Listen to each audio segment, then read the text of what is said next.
Hello and welcome to this episode of the Ranting Atheist podcast.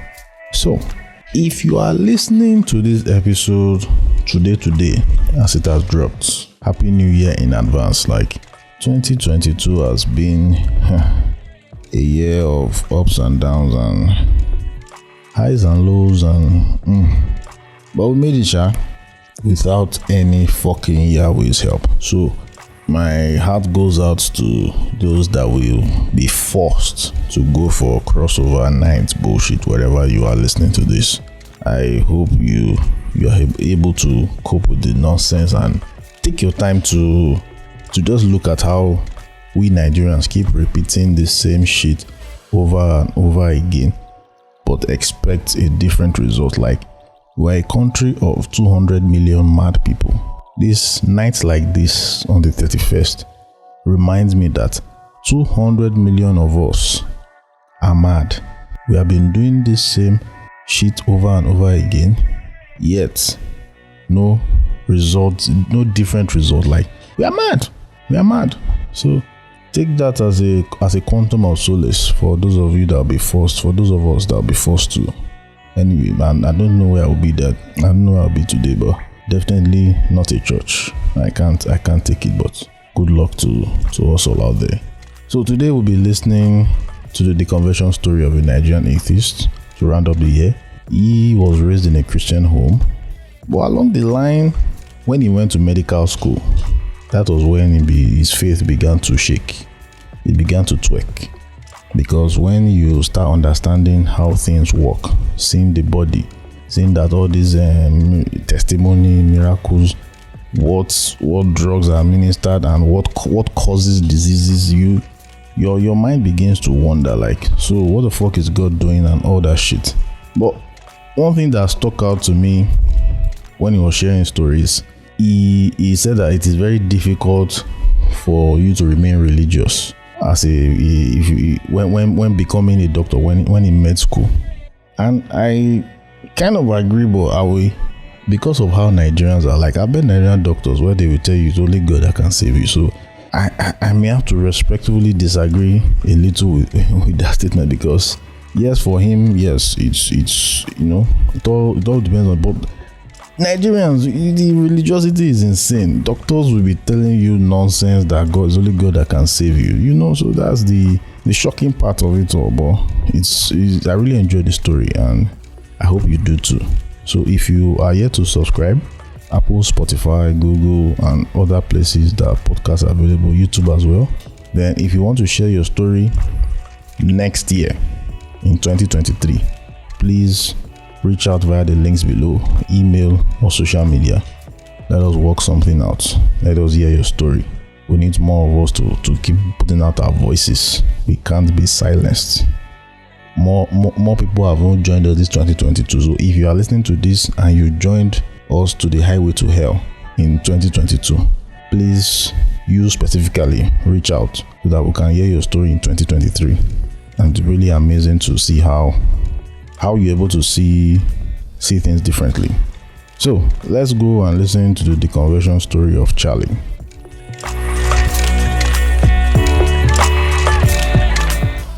So bro, yeah, welcome to the Ranting Atheist podcast. Well, thank you for having me. It's good to have you here. Thank you for coming to share your story. Yeah, I'm glad to do that. You have to share it for people that don't know, or people that are questioning. Yes, and for people who know, who have stories to share but are not in the best of situations for whatever reason, either due to physical harm, leverage, or financial harm, emotional harm, psychological harm.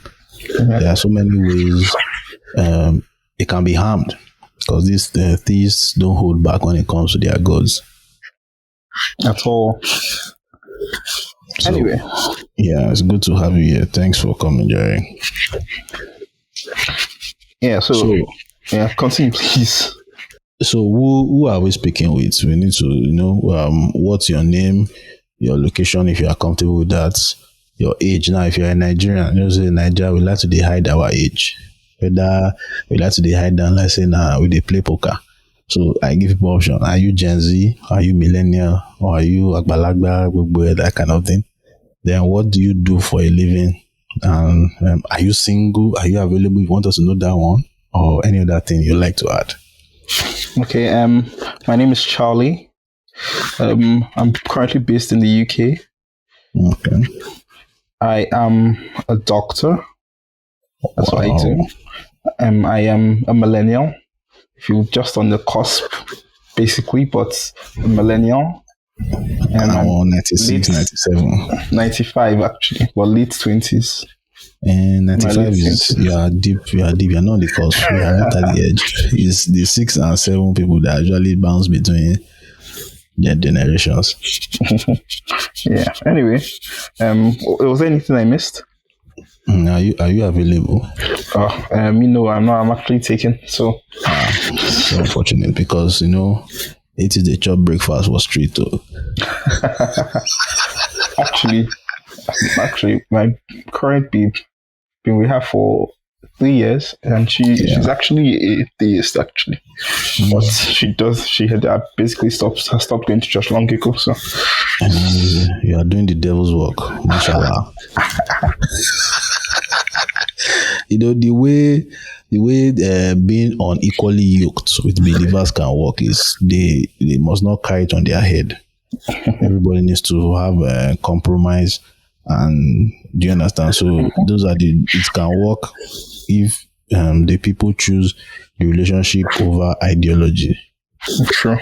That's the way it works. But once one is Spirit Coco and Via Brown, get the fuck out of here. Like, it can't just work, because when children enter the equation, another bomb. Different decisions. Someone can come now. Sometimes they can be so susceptible to this. They can be susceptible to this. Somebody saw a vision on their marriage, on their partner, or say you will die, something. Just to put in fear. All those kind of things. But when someone like that doesn't really take all those seriously, that they have a little bit of skepticism, it can work. Definitely can work. So yeah, you know what's funny with my girlfriend is that she is typically, she might even be less religious than she's so like she could be me basically, but she just I believe because you just have to believe something. That basic attitude. So yeah, there's a fear, because if you look at atheists, if you just take someone who's an atheist and a Christian, like living their life, you can't see a difference. The difference would just be that the atheist says, I don't believe. Because even some Christians don't go to church like that or at all, but they praise their God in their house. You know, so it's like they drink, they smoke, they fuck, like you can't see a difference. So it's the declaration and planting your flag in the sand, like, hey, on this God matter, I call bullshit. Every other thing we do together, no wahala. We get. Yeah. So, on this religion matter, what do you identify as? Are you an atheist, agnostic, religious, or you don't do labels at all? I'm an atheist. Nice. So, what is atheism to you? What will you define it as if they ask you, for example? I think the best definition I have for myself, I'll describe it for myself, would be the rejection in God claims, basically.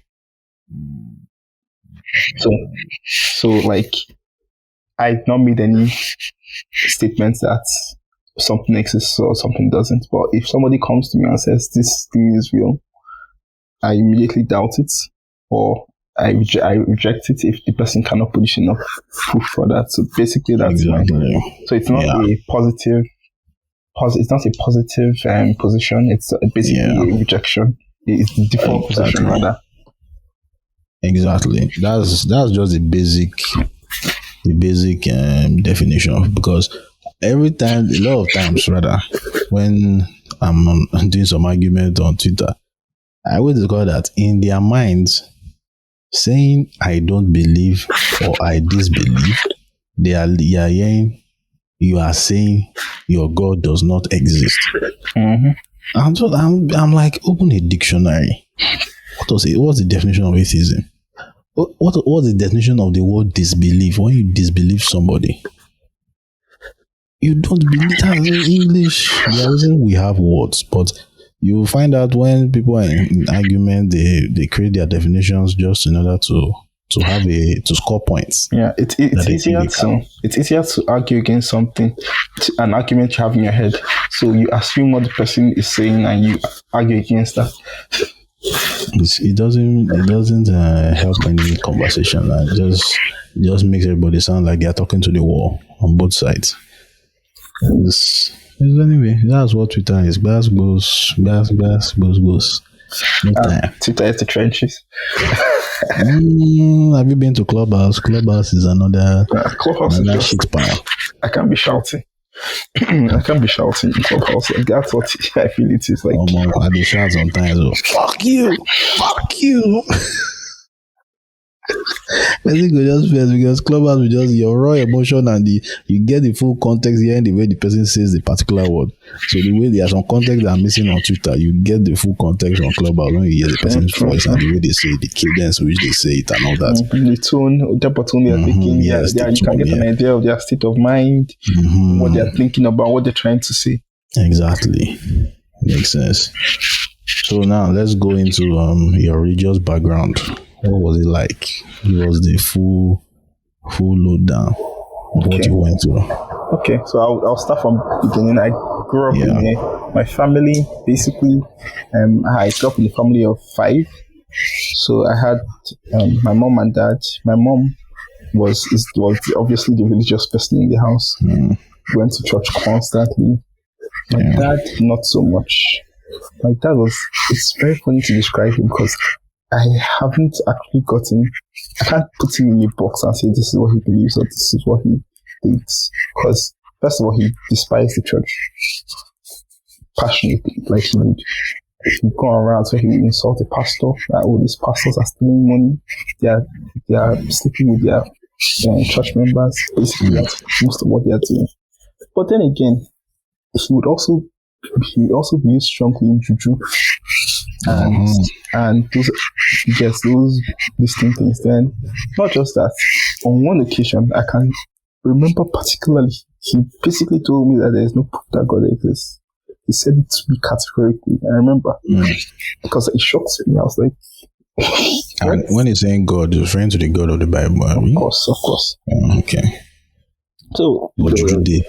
Juju, he believes that more strongly. So, I would say he's a pantheist. That should be some kind of pantheism also. Maybe, because I never put him in a box. Basically, but even the Juju self, he's not really serious about it because my mom tells a story of how she had issues with his mother. His mother was a proper traditionalist. Wow. So like they should give them things like put this in the food, put this in this thing, do this one, you get those type of things. So so she was always praying against it. And she would always be checking if he's there. When she comes to the house, so checking if she's using the thing or she kept the thing in the house. My mother would just pray on it and just it's not going to work. Basically, so that's basically the house I grew up in. So you need to understand my first memory of religion, basically. When I can't remember whether I was 3 or 5, we had to go to church. My mom carried us to church. Obviously, my father was either he was there or sometimes he travels for work. He was a civil servant before he retired, so he travel for work. Sometimes go to another state.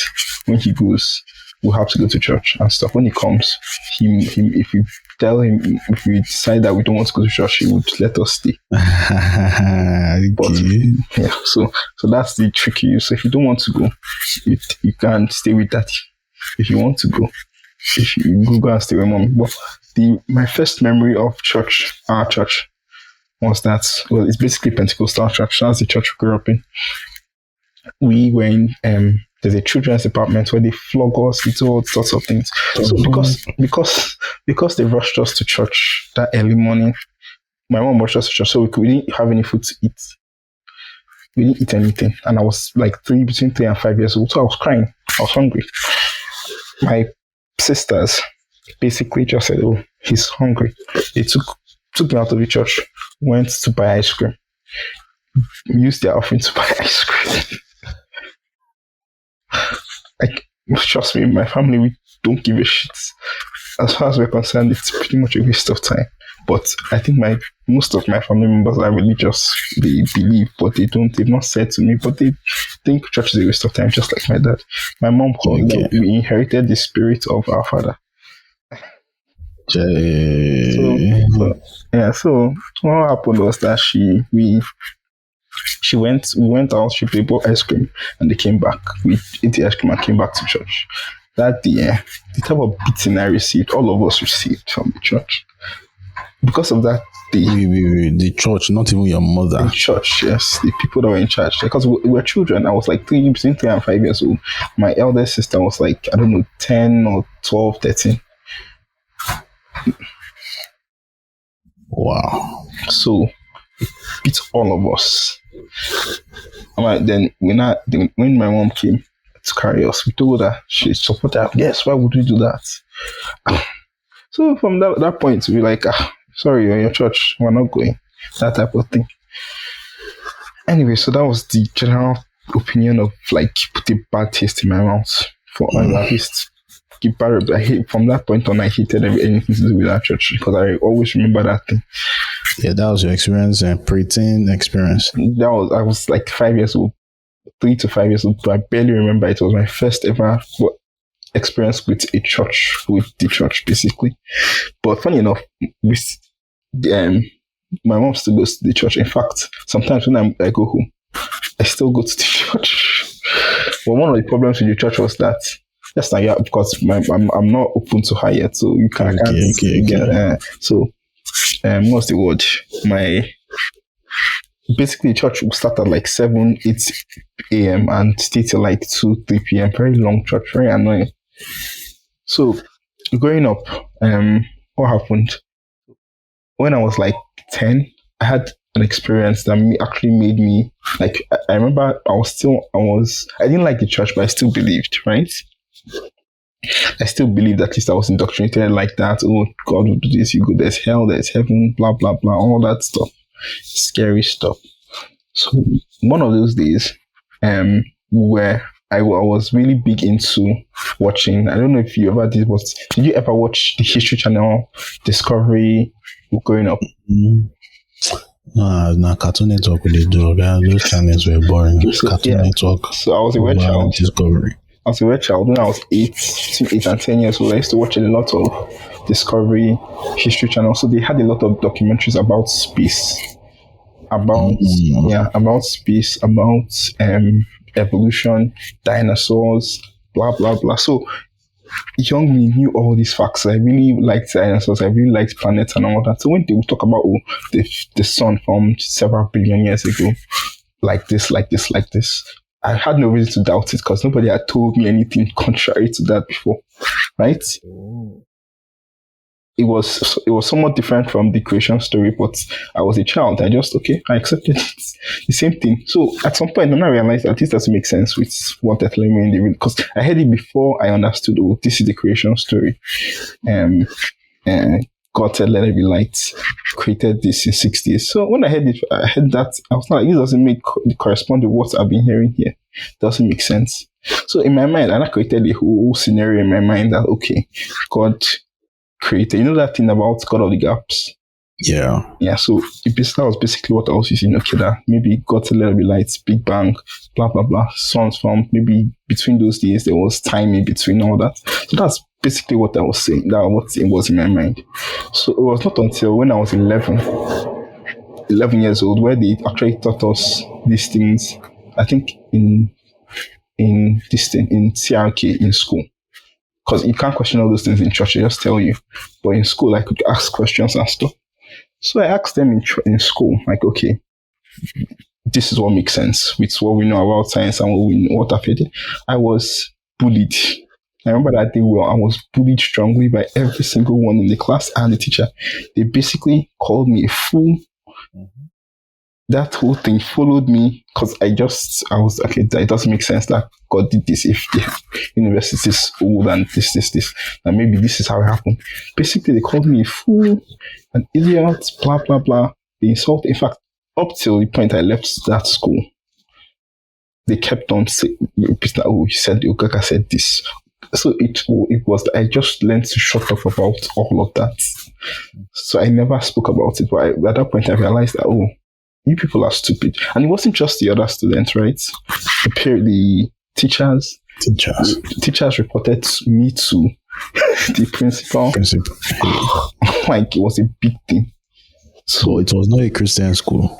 It was not a Christian school. It was a private Christian school. So it was a private school. Anyway, the thing is that the person that was teaching us is a pastor.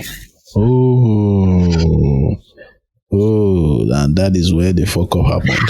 The pastor. Okay, I understand. Yeah. So when he was not even throughout that period, he was not. I still remember when he was explaining evolution to us, and he was telling us bullshit about how it was that the thing about the fossil record and all that thing, all the bones that they found, that the reason that it looks funny is because it's Siamese twins or something stupid like that. What level of misinformation? Honestly, this was what they were feeding us in integrated science classes. It was in my mind. I was like, and you wonder why Nigerians are superstitious. We are fucked from the beginning. Oh my God, he was giving explanations that didn't make sense, and I was like, okay. Well. So at that point, I was like, you guys are actually stupid. Like, so at that point, I believed that I was smarter than everybody, and including teachers. And it showed because I was basically on top of the class always, up till the point I graduated. So at that point, I really went into internet stuff, because at that point is where we started to have internet. We had the dial-up phone. My parents and were somewhat rich, so we had internet, we had phones and all that, so I could actually browse the internet. So with my dial-up internet, I would go online and watch. Oh boy, did you just say dial-up? Fucking hell, you're giving me PTSD.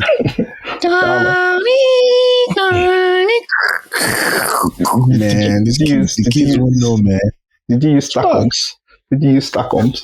No, they never even start. No, did you use Starcoms? Starcoms, they changed it, but like the original Starcoms, when they started, they used the original. When Starcoms was that card that you could slide into your system, that's when Posse was in out. Now the dialogue was in my mother's school.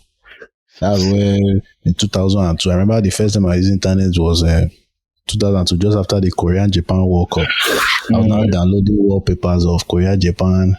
I was listening to the theme music. Yeah.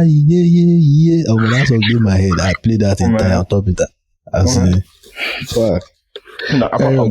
Apart from the normal things, like, okay, we would obviously look at porn. Not porn back then. When I discovered porn, it was like, anyway. It's inevitable. Oh God. I was hiding. You didn't have laptops, so you couldn't hide your phones back then. You can't do. So we had this big computer. I'll put a curtain over my this now. I was cut like several times. It wasn't funny. Anyway, they caught you. Oh boy. Okay. Anyway, so what happened was that I went to YouTube. YouTube had lots of videos on basically, I think it was the Atheist Experience. Yeah. So which year was that? This was 2005. Huh? 2005. Are you serious? 2005, yeah. Atheist Experience on YouTube 2005. 2005 and 2006. Are you sure? Because they were still on public access TV that time. So maybe somebody got extracted before they did that, people were recording and uploading. It was not their official account. Okay. So you had clips. You didn't have the full episodes. Okay. So you had clips of that. It was shot very early on. I'm not sure if it was on YouTube self. It was probably one of those video sites. I'm not sure YouTube existed back then. But YouTube started in 2007 or so, maybe. It's around 2005, 2006, I'm not sure. Really? But one of those videos, I know I watched the whole of Naruto around that time too. So online, we dial up. I remember it was a struggle. Wow. That time we could, if I remember that time you buy like only one DVD or something that contained like maybe season 3, so you couldn't find the rest. So we had to watch everything and all those things. When YouTube had like, or I don't know if it's YouTube, but they had like part 1, part 2, part 3, part 4, part 5, part 6, part 1 of 56, part something. There were all those useless videos. So we used to watch all those things. So watching that the atheist experience, basically, I was able to like dissect lots of things in my head. Like initially I was like, okay, let me hear what they have to say, and they were like, they made sense. It made sense why this was nonsense. This was back when I was like very, very young.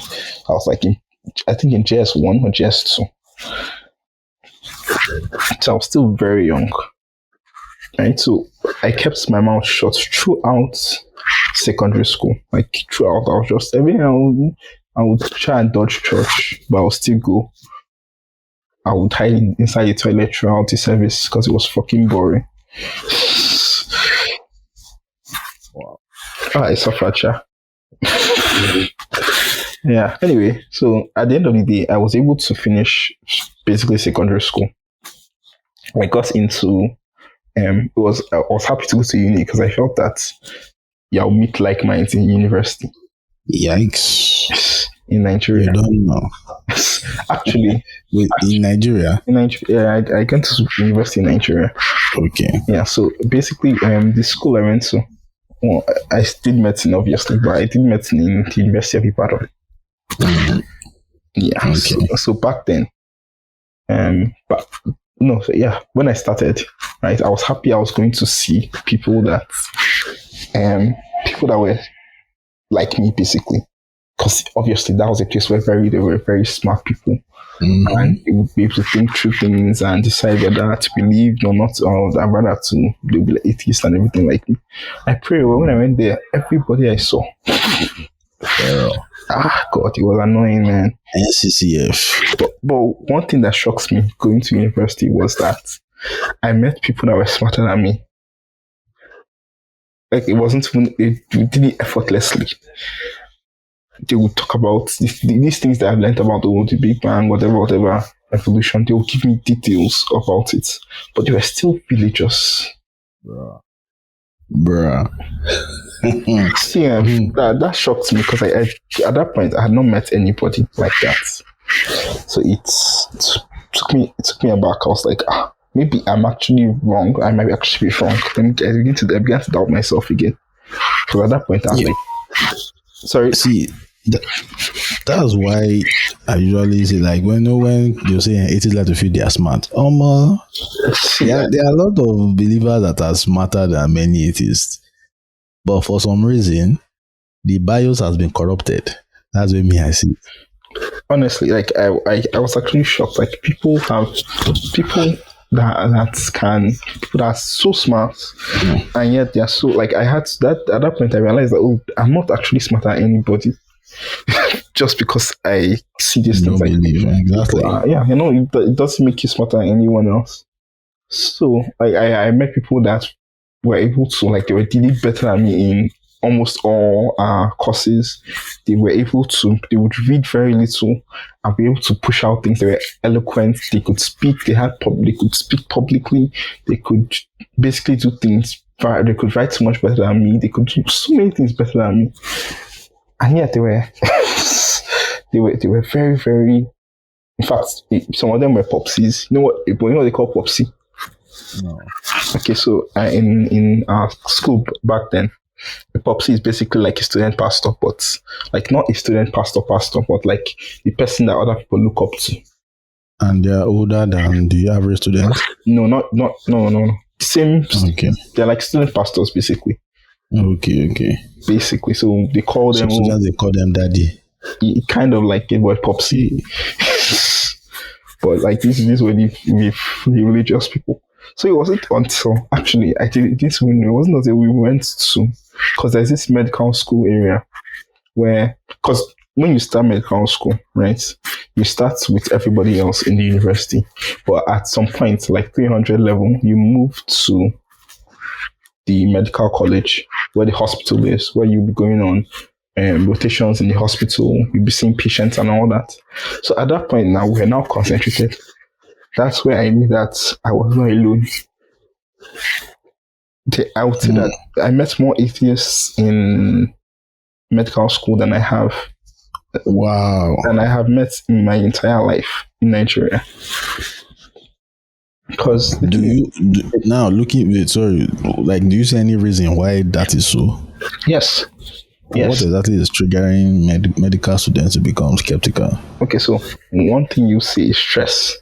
You cannot, even people that are religious cannot effectively go to church because you have like rotations on Sundays where you come to the hospital. Then you now see lots of things that are you're like your mind opens your mind to a lot of things. You start looking because typically with medicine it's all about this person has a condition. You have to think through it. Okay, this is not caused by anything spiritual or anything like that. Prayer cannot solve anything. This is the way. This fixes this is the thing that's causing it, or this condition, or this microbe, or this thing. There's always a cause. So if somebody tells you that, this is because he stepped or he did something wrong, or it's complete nonsense. Even the religious people will tell you that it's complete nonsense. So that's piling up with the way life is basically met. You see children with cancer, you see so many awful things. Most people are like, that's what the hell is this? Yeah, it doesn't make sense. Anyway, but is it an emotional thing? Sorry, before you go back to the story, is it just because I see older doctors is always praise God, hallelujah, after they don't do massive surgery? I think at some point, like there are lots of doctors that, like for example, I'll give you an example. When we're doing ONG, I don't want to say this, but let me say it. Basically, you know how abortions are illegal in Nigeria. Yeah. Let's just say that if you wanted to get an abortion, if somebody got pregnant and wanted to get an abortion, you'll find lots of people that will do it for you. Yeah. Like, of course. It was basically like, and some of the people that will do it for you, may identify as Muslims. They will do it for you. Money is the god of Nigeria. No, it's not money. It's not even money itself. It's the fact that they understand. Like they understand that you shouldn't. If you want to get, how much are they paying? How much are you paying them? How much are you giving them for this? So sometimes they won't do it for free. If you're a medical student, they'll do it for you for free. That's just the way things were.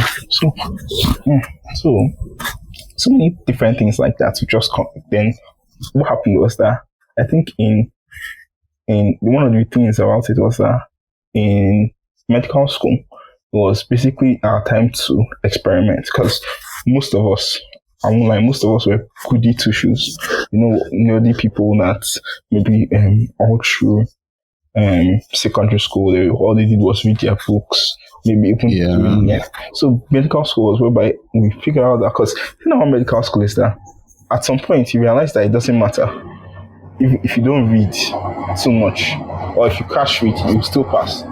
If you are smart, if you know how things are set up, you will still pass. So a lot of us realized this and just stopped pushing or trying a lot. So we just started partying every Friday. So that is why the doctors they go wild. Started doing all sorts of debauchery. That's where I now realized that all of us that did that, because there was a large group of us that did that. And most of us, they won't come here and tell you, I'm an atheist or not. That was when I realized that most of them did not even believe. They would just joke about it. I understand.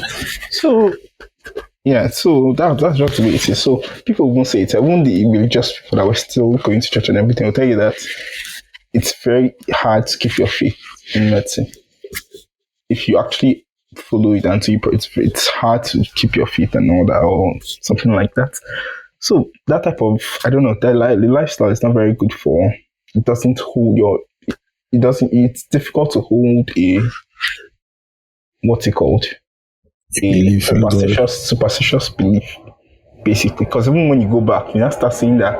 Because when I go back, when I went back home, right, and I hear things like my mom or somebody else will say, that I'm sick because of this, let me take this, or I'll be like, that's stupid, take this.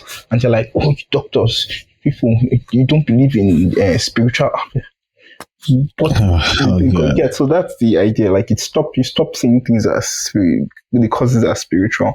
And you start seeing it as like they have underlying peace causes that you should actually take care of, and not just believe that prayer will work or something like that. So what else can I say? So I guess that person that I was, yes, I've just at that point I've just accepted that even though I'm not smarter than everybody else, I would understand. I've tried to empathize with people that believe. I think that's the best way. Empathize with see things from their perspective and try to have an honest discussion with them. But a lot of times the indoctrination does wonders to people's minds. Yo, it's amazing. Like you see the smartest of people, they just believe things without reason, like without cause, and just carry on with it, saying like, why? The bios has been corrupted. That's the way I describe it. Because when they are young, they've been told this is the way, this is the truth, this is the life. So by the time they're building blocks of science and everything, it's usually hard for it to penetrate that rudimentary belief. But for you now, I've heard your backstory. I've listened to it on the podcast. For you had a long time before you actually you were properly indoctrinated. Yeah, I had no chance. Like Christian schools all my life. Actually, I wonder if sometimes if I was not exposed to a lot of things I was exposed to when I was young, if I would have been religious. I would like to think not, but sometimes see. I think another thing that makes me feel not religious is that I am lazy. How do you be lazy in what way? I cannot for the life of me sit down, and I cannot go into church. First of all, it's just a waste of time. Oh, you say that church. Nah, drag, but see they drag themselves. Me say I hate waking up on Sundays. Then sitting down to actually listen. Not just listen to people, but like that Bible. Boring as I don't know how to say it, because people after they read the Bible and made them not believe. But I read the Bible, like every time I would try and read it, I could never get through it. I read Revelations, I never finished it. I read Matthew, Mark, Luke, and it's boring. I couldn't finish any of them. I went to beginning Genesis, read, always not finish, because first of all, the wording is confusing, it doesn't make any sense. I have to actually think about, and plus I'm a slow reader. all that combined together just made me lazy, and I was like, why is it? Let me hear what other people say about it. And then I'll listen to people analyze. Now you not hear things. Oh, this person did this doesn't make sense. This doesn't make sense. So I'm like, book doesn't make sense, so I don't need to read it. Well, it's quite ironic that me myself as an atheist, I read more Bible than I did as a Christian. Yeah, because you're trying to find points. Exactly. I think at some point, because I don't think I was ever really religious. If my backstory now, once I was 11, I knew that it was bullshit. But even back then, I knew that I had a lot of I had a lot of conflicting beliefs already before then. Then when I was 11, I knew it was bullshit and all that. So growing up from that, I never really considered myself as someone that ever believed. So now at this point in your story, where are you now? Have you declared yourself an atheist, or you are still? When I was in uni, everybody knew I was, because I think when I said this, when I saw that people around me were comfortable with, that's when I was okay. Yeah. But so people ask me, Kaka, you don't go to church? No, I don't. I'm not religious. I just usually say I'm not religious, because I don't want to offend. Because if you say the A word, they get. Usually I try to avoid confrontation, because I don't care. I don't care about what you think. I'll just say, I'm not. But really, if I could see the A word, I would. But I just avoid the A word because it causes wahala, especially with Nigerians. Well, here Anybody asks me, I'm like, what can you do? And it also depends on the person, because some people don't know the word. Some people don't recognize that paradigm that it's possible that there are people who opted out because whether you're serving God or you're serving Mammon. That's the binary situation. That if you are not a believer, then you are a devil worshipper. Whereas there are people who don't worship God or worship Satan. They are just totally out of the whole metric system. Yeah. So what the balance I try to have now is balance between people that I know in university, or I knew in university and forward, and people that I knew before then. People that I knew before then, let's say my mates in secondary school, and before then basically, and my neighbors. If I meet them again, I just keep quiet. I don't want to open myself to them because they know everybody in my family, they know my friends, they know everything. So I just keep quiet. Like, I don't want wahala from any of you. But you guys start and because people have big mouths and they would go and if I know it, they told my entire extended family and there's now an intervention. I don't want any of that. Oh, so you say your mom doesn't know. So does anybody in your family know? No, I won't say. See, it's difficult. Like, my mom knows I don't like church. That's enough. She doesn't. I can understand your mother because my parents don't know at this time. As at August 16, 2022, they don't have idea, my parents, but I've told my siblings. I discovered that one of them is agnostic self. My siblings don't care. They don't care. Okay, that's cool. They don't care. They don't even go to church either, so they don't care. So that makes sense. My sister actually moved back to Nigeria and was not going to church for a long time. Yeah. My mom tried to push church on her like fire. She didn't go for like the whole year, 2 years she was back home. After a while, she got tired of Nigeria and came back. They push. Did your mother do that? You will not find husband. No. She was already married with children. Okay. Because see, that's one of the issues why I saw one tweet today where they said this what they call it now. I've forgotten that tweet where the situation where you just see that a happening babe. Next thing she deletes her Instagram post, and next thing is Jesus is Lord. Oh my God. All churchy. Oh my God. Because she's trying to enter I'm looking for husband mode. Oh my God. Let's say the age has now 25. It's now 25. Yeah. I was like, what? Yeah. I thought it's usually 28 when they are looking at 30 in the face, they start switching up. 25 before that thing go enter 20. That's some fucked up shit. I've noticed something actually. Something very strange. It's female atheists are rare as hell. Not that they are rare, they are more reserved because of the societal pressure. Okay, sure, that makes sense. Because I don't know if you saw one of my tweets. I've been desperately looking for female atheists. Like I kind of did a calculation of people's stories I've shared so far. I'm saying, man, too many niggas here, man. I need to hear women's stories. I still remember the first babe that told me she was an atheist. I was happy in my soul. It was in medical school. That's when I knew people are out there.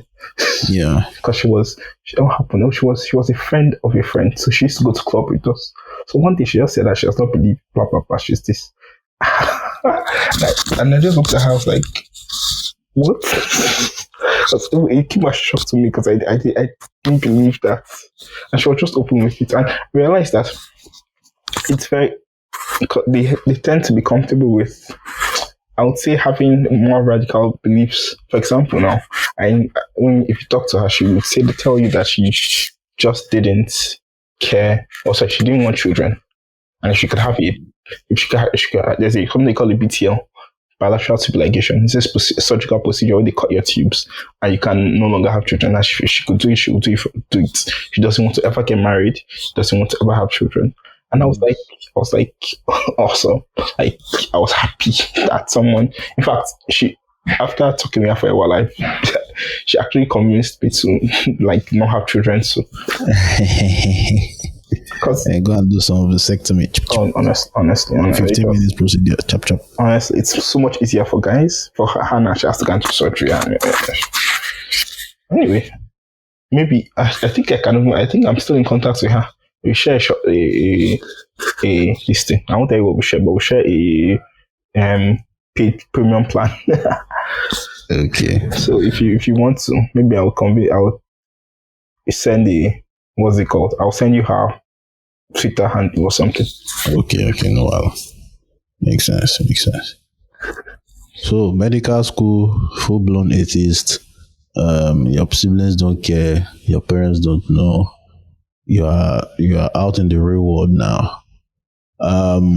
Let's rounding up now. Let me ask you one political question. How do you see religion fucking us in the ass as a country in Nigeria? Honestly, I've actually considered a lot of things. I do not know how we're going to break that chain. Like, it's like it has us by the balls. Like, it actually has us by the balls. Maybe future generations, maybe what's the only thing that will help us is if most of the people that are older now die and are replaced. But I feel like there are so many religious people young that I will replace them. I'm telling you, guy, they are building an army, man.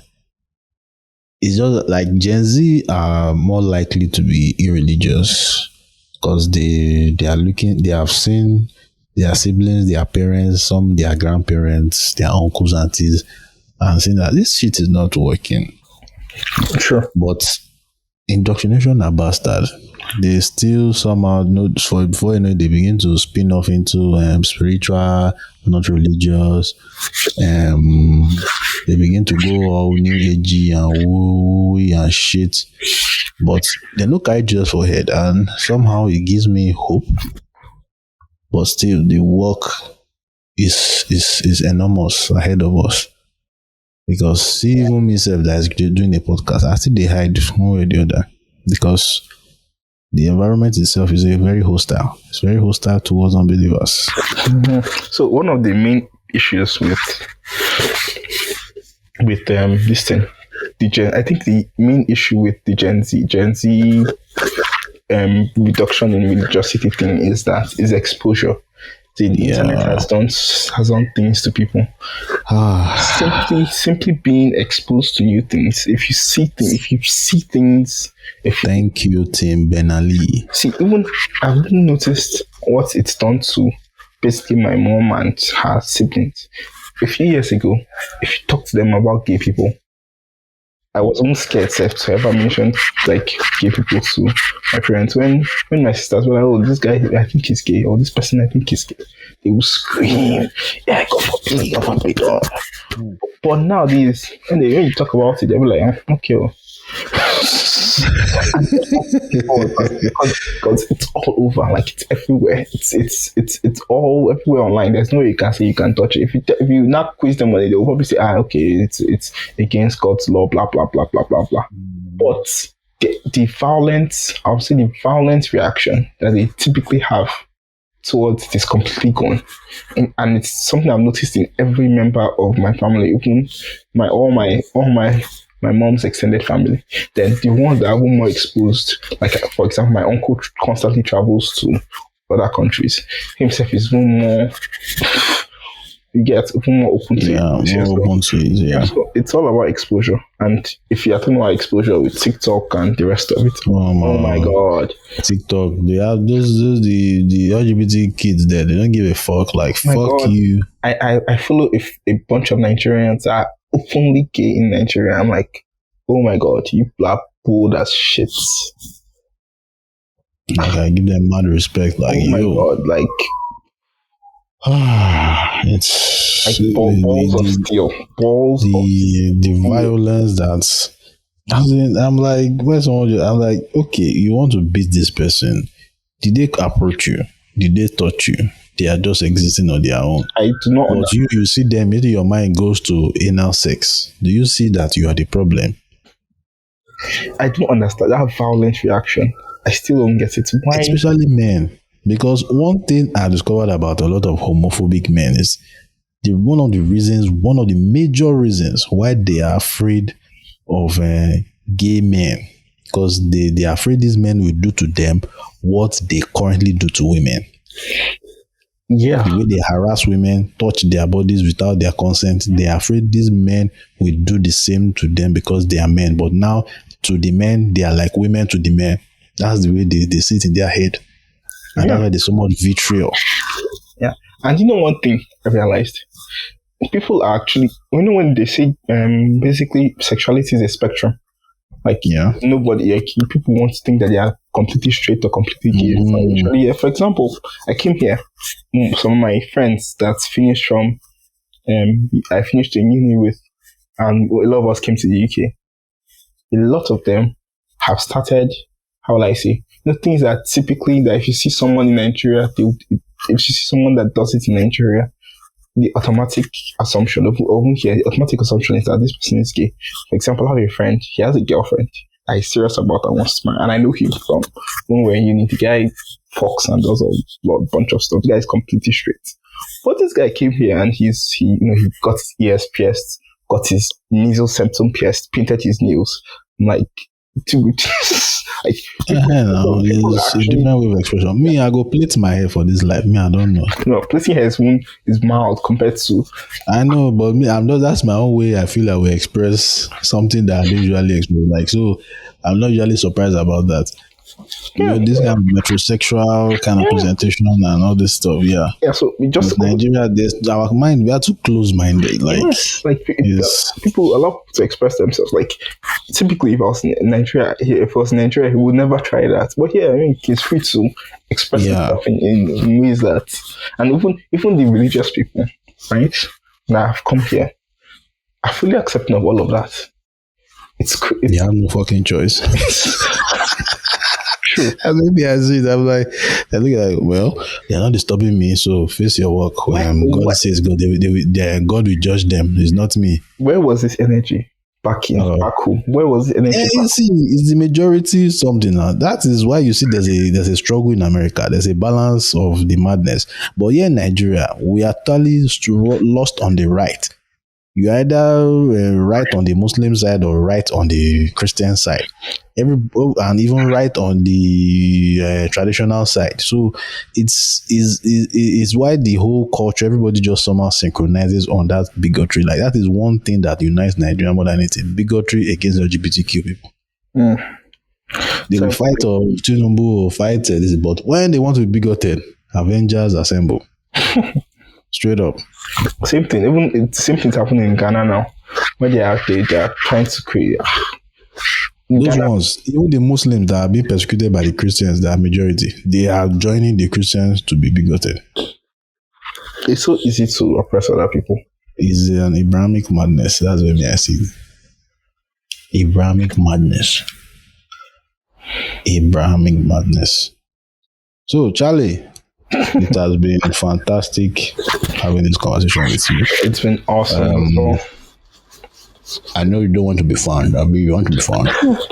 It's not that I don't want to be found. The thing is that, right? Yet. With me and my issues, that if I can give you can probably give my Twitter, I guess. But with my with the way my mom, let me tell you, my mom is, since the time when we were growing up, she's basically become pastor of the church, so she's well known in the church. Like, the only person above her now is probably the general overseer. So yeah. So, and the church is they're very active online, very, very high. So if somehow someone finds me, it will come and bite that, oh, this is your son, this is what he's doing online, blah, blah, blah. So me, I typically try to, there's a thin line out. I like my Twitter now is completely anonymous. I don't know anybody. Not anonymous. My university people know it's me, but nobody else. Should we put it or should we not put it? So that put it. But the what do you call it? The other stuff. What's the other stuff? My Facebook on not those ones who not. I have a friend that actually deleted his Facebook because he didn't want any attention. Like, he was tired of people talking to other people through his Facebook. Like, he didn't want his friends, his family to see things on his Facebook. So he deleted his Facebook completely. Me, when I come out fully, that Facebook, now where I go first drop the grenade, I go just drop and log off for 1 week. come back, come see all the reactions. Now it's going to be fun. Because Facebook people now they carry Jesus for head pass. Oh my God. No, Facebook is where all the boomers are now. As in fucking trenches, man. Like my mom posts on Facebook, my I don't block my parents on Facebook. Like, fuck off, man.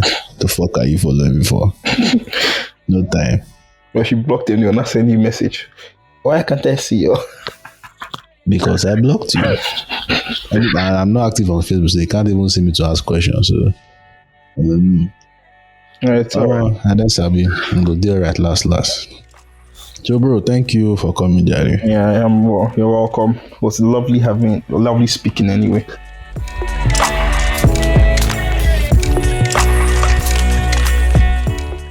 Thank you for listening to this episode. Please don't forget to subscribe on Apple, Spotify, Google, YouTube, and other places that this podcast is available. Then if you want to share your story like Charlie, please check out the show notes, the links in the show notes below. Social media, email. Let's work out a day that'll be convenient for us, for you to share your story to the extent of which you are comfortable. That would be fucking awesome. So I hope you had a great 2022, and hope you had a great week, and I will catch you on the next one in 2023. Take care.